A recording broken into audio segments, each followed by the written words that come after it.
Mobility plan ஒன்று பண்ணிகிட்ருக்கோம். அது எப்படின்னாக்கா நீங்கள் வந்து புதுச்சேரிக்கு உள்ளே வரும்போது நாங்கள் ஒரு ஆப் ஒன்று டெவலப் பண்ணிகிட்ருக்கோம். அந்த ஆப்பில் இப்போ ICCCன்னு ஒன்று இப்போ வந்து ஒரு புது ஸ்மார்ட் சிட்டியில் ஒரு நிறுவியிருக்கும். இது பாண்டிச்சேரி முழுக்க வந்து கிட்டத்தட்ட 400 கேமரா போட்டிருக்கோம்.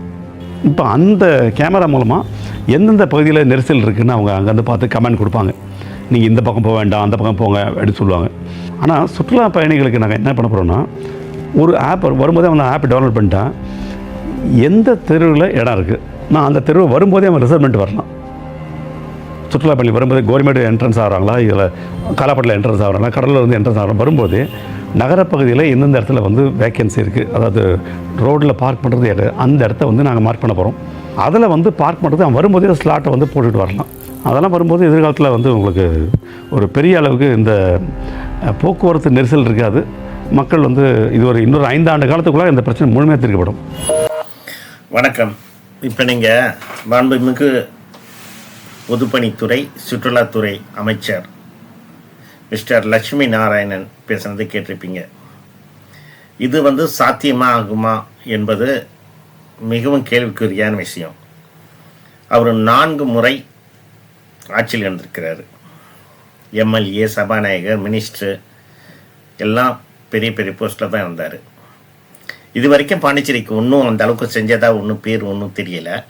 முதல்ல அவர் தொகுதி ராஜபவன் தொகுதியை போய் பார்த்தாலே தெரியும் உங்களுக்கு எப்படி இருக்குதுன்னு சொல்லிட்டு. ஒரு தண்ணி வந்தால் ஃபுல்லாக சாக்கடை கட்டர் ஃபுல்லாக எல்லாமே ஃபுல்லாக நிறைஞ்சிடும். வீட்டுக்குள்ளேயே தண்ணி வந்துடுச்சு.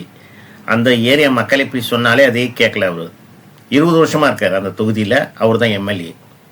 முதல்ல ஒரு தொகுதிக்கே ஒன்றும் செய்யாதவர் எப்படி இந்த வந்து பாண்டிச்சேரி ஒரு ஸ்டேட்டுக்கே அவர் தான் மினிஸ்டர் PWD. இதில் வந்து காரைக்கால், ஏனம், மாக்கிலாம் இருக்குது. அட்லீஸ்ட் புதுச்சேரிக்கு அது சுற்றுலாத்துறை ப்ளஸ் PWD ஒரு சரியான பிளான் இல்லை. ஆனால் அடிக்கடி பாரிஸுக்கு வராரு. பாரிஸில் எப்படி நடக்குதுன்னு கூட தெரியுது அவருக்கு. 20 அரௌண்டிஸ்மா இருக்குது. அதில் வந்து பாரிஸ் சென்டராக வச்சுக்கிட்டு 20 அரௌண்டிஸ்மானா பக்கத்தில் உள்ள நம்ம ஊர் மாதிரி அரியாங்குப்பம், இது பக்கத்தில் இருக்கிற அந்த சபோன் ஏரியா எல்லாத்தையும் காலாப்பட்டி இந்த மாதிரி ஒவ்வொரு இது வில்லியனூர் இந்த மாதிரி இதெல்லாம் இணைக்கிற மாதிரி செய்யணும். இதெல்லாம் நல்லா தெரியும் அவருக்கு. ஆனால் வந்து எப்படி இந்த அவங்க என்ன செய்யணும், அந்த பாருங்கள் அந்த பாலம் போட்டாங்க. அந்த பாலம் போட்டதில் அதில் விரிசல், அதுக்கு பல ஆயிரம் கோடி இந்த பாருங்கள் விரிசல். இந்த மாதிரி எல்லாத்துலேயும் வந்து ஊழல், லஞ்சம், இப்படி அதே மாதிரி ரெஸ்டோ பார் வைக்கிறேன்னு சொல்லிட்டு அதுக்கு லஞ்சம், எதை எடுத்தாலும் லஞ்சம் தான்.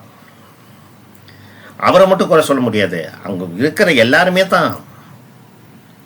யார் ஆட்சியாளர்கள்லேருந்து அதிகாரியிலேருந்து எல்லாருமே தான். அது ஒன்றும் புரியல. அது பாருங்கள், அந்த கொரட்டை தான் வந்து எல்லாம் ஆக்கிரமித்து எல்லாமே கலப்பு. அப்போ எப்படி மக்கள் வந்து நடைபாதையில் நடப்பாங்க? ஃப்ரான்ஸ்க்கு வரீங்கல்ல, வந்து பார்க்குறீங்களே எப்படி நடக்குதுன்னு. ஃப்ரான்ஸில் ஏதாச்சும் இது வந்து ட்ரொத்துவார்னு சொல்கிறாங்களே பிளாட்ஃபார்மு, பாத்வேயில் வந்து இது பண்ணியிருக்காங்களா? அப்படி இருக்கும்போது எப்படி உங்களுக்கு அந்த இது செய்யணும்னு ஒன்றும் தோணலை?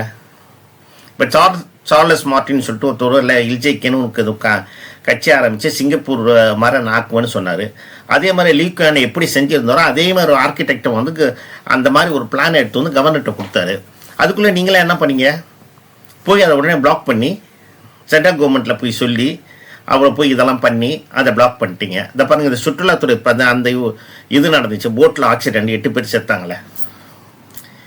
அதை இந்த மாதிரி எந்த விஷயம் எடுத்தாலும் சரி, எந்த விஷயத்துலையுமே ஒரு அது லஞ்சம். எனக்கு தான் போட்டுக்கு லஞ்சம், அது லைசன்ஸ் இல்லாமல் ஓடுறது. அதே மாதிரி 2 வீலருக்கு, அதே மாதிரி 2 வீலரில் எவ்வளோ பேர் சாப்பிட்றாங்க, அதுக்கும் லஞ்சம் வாங்கிட்டு அவங்க லைசன்ஸ் கொடுக்குறது. எல்லாத்துக்கும் இந்த மாதிரி நடந்தால் என்னத்தான் நடக்கும்? இங்கே பாண்டிச்சேரி குட்டிச்சோராக போகுது. அங்கே இருக்கிற மக்கள் தான் ரொம்ப கஷ்டப்படுறாங்க. ஒரு உங்களுக்கு ஃப்ரைடே சாட்டர்டே சண்டே கூட்டம், ஃப்ரைடே சாட்டர்டே சண்டே கூட்டம்லாம் மண்டேலேருந்து கூட்டமே இருக்குது. இப்போ மக்களே வெளியில் வர முடியல. ஏன்னா ஒரு டிராஃபிக்கே ஒரு மெயின்டைன் பண்ண தெரியல. அந்த மாதிரி இருக்குது. நீங்கள் இப்போ வந்து நீங்கள் இது சொல்கிறதெல்லாம் நடக்கிற கதை. ஆப்பில் வந்து நீங்கள் வந்து காலாப்பட்டிலேருந்து இங்கே வரத்துக்கு 1.5 மணி நேரம் 2 மணி நேரம், அதுக்குள்ளே இன்னொருத்தன் விட மாட்டாங்க இடத்த. இருக்கிற பக்கத்துலேயே உங்களுக்கு police station, government police station, இது நேரு ஸ்ட்ரீட்டில் உள்ள அந்த போலீஸ் ஸ்டேஷனுக்கு பக்கத்தில் உள்ள சிறைச்சாலையை வந்து பார்க்கிங் வைக்கிறதுக்கு எப்பயே கொடுத்தது. அதை ஒன்றுமே செய்யலை. நீங்கள் சென்ட்ரல் கவர்மெண்ட்டோட தான் இருக்கீங்க, இணக்கமாக இருக்கீங்க. அதையே நீங்கள் வந்து அந்த மல்டி ஸ்டோரி பில்டிங் கட்டி பார்க்கிங் செய்யல. இப்போ எலெக்ஷன் அப்போ நீங்கள் வந்து சொல்கிறீங்க எல்லாமே வந்து ஆப்பு வைக்க போகிறோம், அது வரவங்க எல்லாம் ஆப்பை வச்சு பார்த்துட்டு இருப்பாங்களா? உடனே நெட்டு இங்கே வேலை செய்யுது. நம்ம என்ன சவுத் கொரியாவில் இருக்கும் அந்தளவுக்கு நெட்டு அந்தளவுக்கு ஃபாஸ்ட்டாக வரத்துக்கு? இந்த மாதிரிலாம் சொல்கிறது இதெல்லாம் வந்து சிரிப்பாக இருக்கிறது. இதெல்லாம் வந்து மக்களை வந்து திசை திருப்புறதுக்காக. எதையுமே வந்து சரியாக வந்து ஒரு உங்களுக்கு போலீஸ் டிபார்ட்மெண்ட்டில் எஸ்பிலேருந்து இன்ஸ்பெக்டர்லேருந்து உங்களுக்கு எஸ்ஐ இன்னும் இதற்கு அதுக்கு மேலே உங்களுக்கு ஐஜி அது இவ்வளோ பேர் இருக்காங்க.